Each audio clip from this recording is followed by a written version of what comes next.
The Idea of Saint Benedict. Excerpts from Benedictine Monasticism, Studies in Benedictine Life and the Rule, written by Abbot Cuthbert Butler, 1919. Saint Benedict's Idea. How far have Benedictine history and work in the world, and it may be said, Benedictine ideas gone beyond anything that could have been in Saint Benedict's mind? How little he thought that his monks were to be apostles, missionaries, civilizers, schoolmasters, editors of the Fathers. How surprised would he have been at the figure of a medieval mitred abbot, a feudal baron, fulfilling the functions of a great landlord and of a statesman. How bewildering to him would have been the gorgeous church functions and the stately ceremonial that have become one of the most cherished traditions among his sons. How meaningless would the work that has come to be regarded as characteristically Benedictine have seemed in his eyes, and how strange would the adjective learned, associated as a sort of constans epheton with his name, have sounded in his ears, who, to use St. Gregory's quaint phrase, fled from the Roman schools, siniter nescius et sapienter indoctus. What a development, what a transformation is here! Yet, for all that, it is by the common consent recognized that, on the whole, and in its great currents, Benedictine history has been true to the idea of the founder, a legitimate development, not a perversion. In this passage is applied to Benedictine monasticism the principle accepted in regard to all institutions, social, political, religious, that live on and work during long periods of time, that they need change and develop and grow. It may be almost out of recognition. It is a sign of life, for to live is to grow and to change, and such changes, however seemingly great, which are but as the vital responses of a living organism to the conditions and needs of its successive environments, are justified as legitimate and true developments of the original idea. Hence to isolate St. Benedict's ideas, or St. Francis's ideas, and make it the sole measure of Benedictine or Franciscan history, ruling out whatever was not explicitly present to the founder's consciousness, would be unhistorical, uncritical, and untrue. And so, if we now endeavor to bring out into the clear St. Benedict's own idea, his reconstruction of monasticism as it shaped itself in his mind, it is not at all with the object of showing that whatever is outside his concept is thereby false to his idea, or that the most literal reproduction of the physical conditions of life in his monastery would be the most faithful presentation of his mind and spirit throughout all ages. Quite otherwise. But, on the other hand, it is true that fidelity to the original type and continuity of principles are the chief tests of the truth of historical developments. And so an examination and appreciation of St. Benedict's idea in its simplicity, and as it was in his own mind, is the necessary prelude to any study of Benedictine monasticism. The norm by which must be judged all manifestations of Benedictine life and activities at all times. We have, therefore, at the outset, to try to arrive at a correct conception of what St. Benedict's idea was. It is fortunate that he tells us himself quite definitively what he intends to do. We are going to establish a school of God's service, in which we hope we shall establish nothing harsh, nothing burdensome. Taken from the prologue of St. Benedict's Rule. St. Benedict, we have seen, when he first made up his mind to be a monk, acting according to the Egyptian monastic ideals current in Western Europe, retired to a desert spot and dwelt in a cave, enduring hunger and thirst, heat and cold, and all the severity of the weather. But when he came to write his rule and to legislate for the life of his own monastery of Monte Cassino, and others that might adopt his rule, his ideas had undergone a change, embodied in those words in which he says that in the school of divine service he was founding, he intended to establish nothing harsh or burdensome. These words have very commonly been interpreted as a pious exaggeration or device to encourage his disciples, and as not really meaning what they say. But it is easy to show that they do mean exactly what they say. They are borne out of by the other passages of the rule. The 49th chapter opens, "Though we read that a monk's life should at all times have the Lenten observance, yet, as few have this courage, we urge them in these days of Lent to wash away the negligences of other times." Similarly, in the 40th chapter, "Though we read that wine is not for monks at all, yet, as in our days monks cannot be persuaded of this, at any rate let us agree to use it sparingly."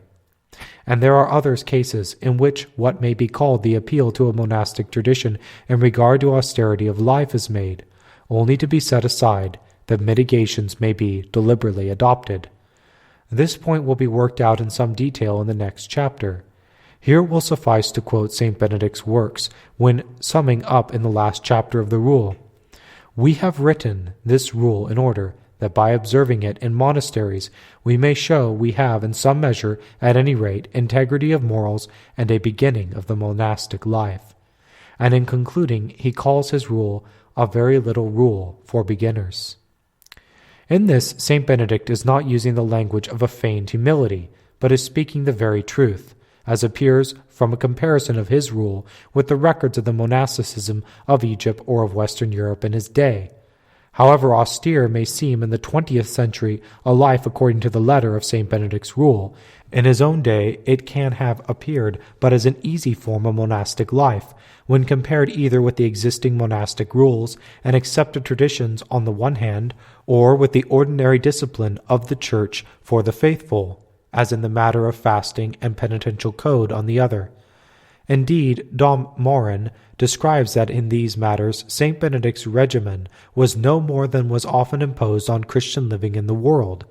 Thus, in his reconstruction of the monastic life of Saint Benedict's idea was to establish a manner of life, self-denying of course and hard, but not a life of great austerity. Benedictine life is not, and is not intended to be, what is called a penitential life. And anyone who feels called to such a life should go to some other order and not become a Benedictine, for a life such as this is not in accordance with Saint Benedict's idea. Another of Saint Benedict's fundamental ideas appears in the first chapter of the rule. He lays it down that he writes his rule for Cenobites, i.e., monks living in community, and for Cenobites only. After speaking of other kinds of monks, both good and bad, he says in conclusion, "Let us proceed to legislate for the strongest and best kind, the Cenobites." He has just given a definition of Cenobites, but as this chapter is in large measure based on the passages of St. Jerome and Cassian, it will be helpful to know precisely their idea of Cenobites, which St. Benedict had before his eyes when framing his own definition. St. Jerome only says that Cenobites may be called men living in common, or dwelling in common.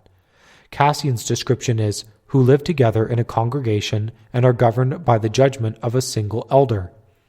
St. Benedict explains Cenobites as monasterial, serving as Christ's soldiers under a rule or abbot. He uses the word monasterial, not monastic, as the latter would be applicable to hermits as well as Cenobites. Monasterial receives its interpretation in various places in the rule, dwelling in cenoba, preserving in the monastery till death, and as a matter of fact, the whole tenor of the rule contemplates nothing else than an organized community living a fully common life under the rule, common prayer, common work, common meals, common dormitory, a life lived wholly with the precincts of the monastery, the occasions of going forth being reduced to a minimum and regarded as definitely undesirable and dangerous. Saint Benedict speaks indeed with admiration of the eremitical life, which then formed an integral part of European monasticism, and was commonly regarded not only as the most perfect realization of the monastic life, but as the goal to be aimed at in practice by those who had the necessary courage and strength and virtue. But he expressly declares that he legislates for Cenobites alone. Consequently, when we find instances of Eastern or Western monks, especially Irish, going forth from their monasteries to lead the eremitical life, or when we see them undertaking pilgrimages or wanderings as a practice of asceticism, as is common now amongst Buddhist ascetics, such things have great interest for the general history of monasticism, but they have no interest for Benedictine history, and afford no help for the interpretation of Saint Benedict's idea. which was plainly and only Cenobitic. There are other kinds of monks, good and bad, but Saint Benedict's idea of his own monks was that they were to be Cenobites, spending their lives in the monastery under the conditions of community life. But Saint Benedict introduced a modification into the idea of cenobitical life. Up to his time, monks, though looked upon as bound, whether by vows or without them, irrevocably to the practice of the monastic life, so that to abandon it was considered an apostasy, still were not tied to a particular monastery or community, but were allowed with little difficulty to pass from one house to another. Saint Benedict's most special and tangible contribution to the development of monasticism was the introduction of the vow of stability. It will be necessary later on to inquire with some care what was his own full idea of stability. Here it will be enough to say, in general, that by it he put a stop to such liberty of passage from monastery to monastery, and incorporated the monk by his profession in the community of his own monastery. Saint Benedict thus bound the monks of a monastery together into a permanent family, united by bonds that lasted for life. This idea that the monks of each Benedictine monastery form a permanent community, distinct from that of every other Benedictine monastery, is among the most characteristic features of Benedictine monasticism, a chief discriminant between it and the later orders. This idea of the monastic family, at any rate in its concrete realization, was Saint Benedict's. The great Coptic monasteries of Pacomus and Shunit were far too big to be families. They were rather great agricultural colonies divided into houses and organized on the basis of the different trades carried on in them.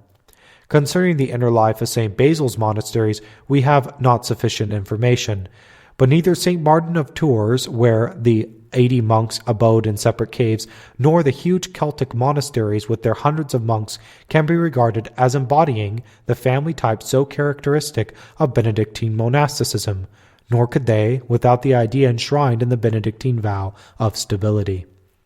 In view of current notions concerning religious orders, it is necessary here at the outset to bring out a negative side of St. Benedict's idea, and emphasize the fact that he had no thought of instituting an order. There was no such thing in his time as monastic or other orders. St. Benedict had no intention that the monastery wherein his rule was followed should form a group apart, nor did they for many centuries, but each Benedictine monastery was a separate entity, autonomous and self-contained, having no organic bonds with other monasteries. Among the houses of the black monks, pure and simple, that is, outside the systems of Cluny and Citeaux, each abbey continued to stand in its primitive isolation until the formation of national chapters at the beginning of the 13th century. Moreover, associated with the modern concept of a religious order is the idea of some special work to be done, some need of the church to be met, and a man joins the order hoping thereby to be enabled to better to carry out this work which he feels called. But with the Benedictines it was not so. There was no special form of work which their organization was designed to undertake. A man became a monk precisely because he felt to be a monk, and for no other purpose or object whatever, nor as a preparation for anything else, except heaven. The monk's object is to sanctify his soul and serve God by leading a life in community in accordance with the gospel counsels. Work of various kinds will be given unto him to do, but these are secondary, and no one of them is part of his essential vocation as a monk. What has been said may be illustrated and enforced from the earlier pages of Cardinal Gasquet's Sketch of a Monastic History. The monastic life is nothing more than the Christian life of the gospel counsels conceived in its full simplicity and perfection. It has no determinate object in view beyond this. It has no special system or methods. The broad law of Christian liberty is its only guide. It is neither strict nor lax. It aims neither at too high things, nor is it content with any low standard of conduct. But it adapts itself to the workings of grace, and in each individual soul gains its end when it has brought the individual soul to the highest perfection of which its natural and supernatural gifts render it capable.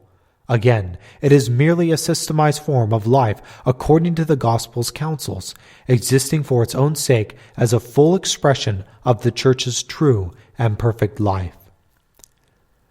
Returning to St. Benedict's definition of his monastery as a school of the service of God, we ask, what was the kind of service that he established?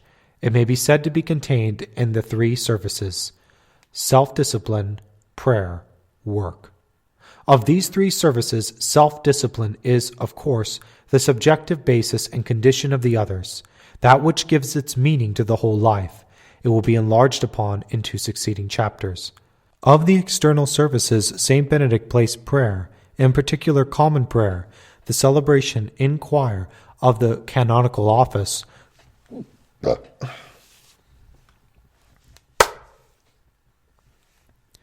first in order of thought and importance. He calls it the duty, or the task of our service. It has so filled his mind that it is the one subject on which he legislates in minute detail, devoting 11 chapters to that ordering of the psalmody and office which after 14 centuries is still used by his sons. The work of God is his name for it, and he says that nothing is to be set before the work of God. That by work of God, Saint Benedict means precisely the public recital of the office and nothing else, is made clear by an examination of the places where the terms occurs in the rule. The prominence of the Opus Dei, work of God, in Saint Benedict's mind has been erected into a principle that the public celebration of the office is the purpose of his institute, and that Benedictines exist for the sake of the choir, propter coram fundasti. I have heard a Benedictine abbot who expressed this idea so crudely as to say to his monks, "You have the choir and the refectory. What more do you need?" But the view finds expression also in Abbot Dolette's excellent commentary on the rule, which I read in general with great agreement.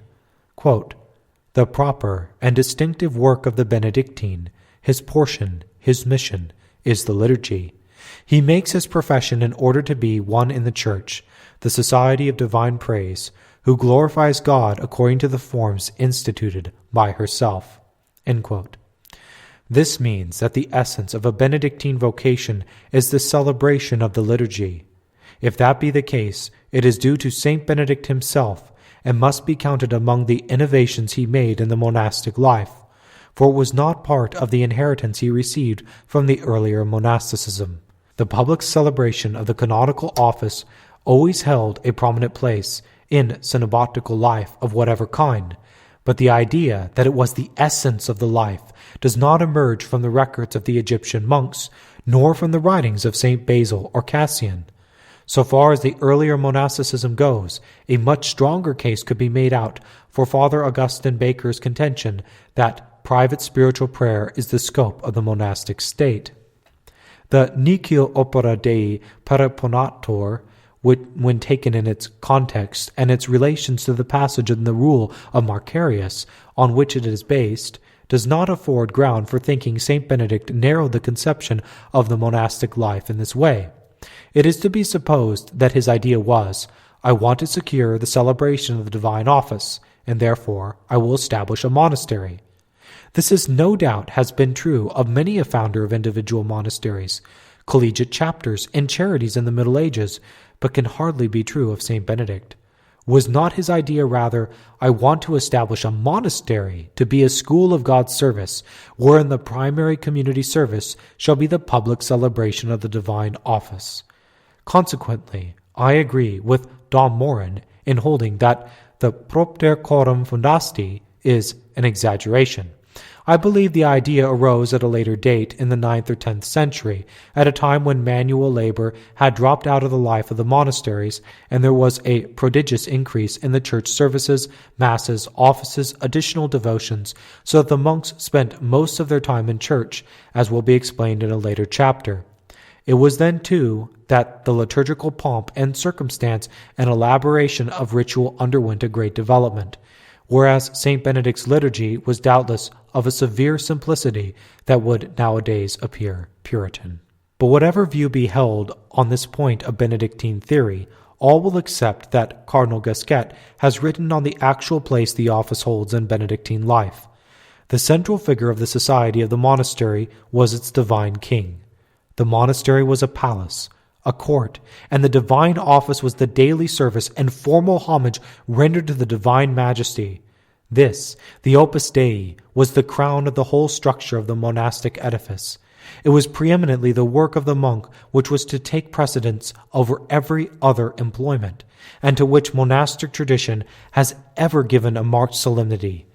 Day by day, and almost hour by hour, the monk, purified by his vows, enclosed from the world, seeks to renew the wonderful familiarity with his God and Father, which our first parents forfeited, but which, through our second Adam, is restored in the Christian Church.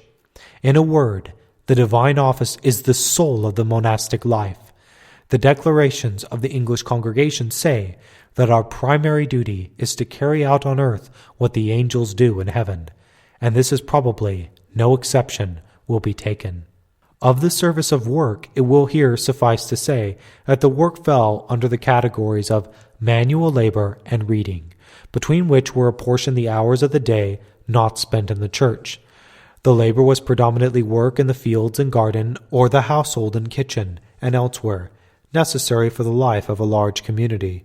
The reading, it may be safely said, was confined to the Scriptures and the Fathers, and was devotional rather than intellectual in character and scope. Lectio Divinae is Saint Benedict's way of describing it.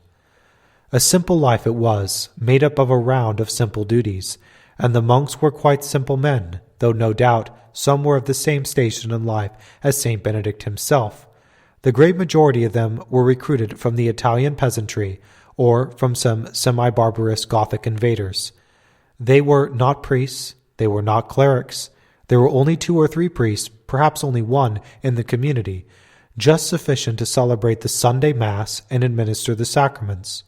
The general conditions of life were probably not rougher or harder than would have been the lot of most of them had they remained in the world. The difference lay in the element of religion brought into every detail of their lives, and so they lived together their common life, serving God by the daily round of duties in the choir, in farm and garden, in kitchen and bakehouse and worship, chanting, praying, working, reading, meditating, their life work and their life interests being concentrated as far as possible within the precincts of the monastery or its immediate vicinity.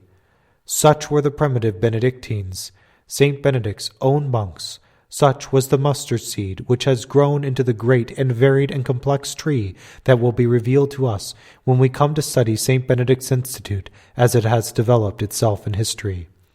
Such was Saint Benedict's own idea of the monasticism which in the maturity of his religious experience and spiritual wisdom he established at Monte Cassino and legislated for in his rule.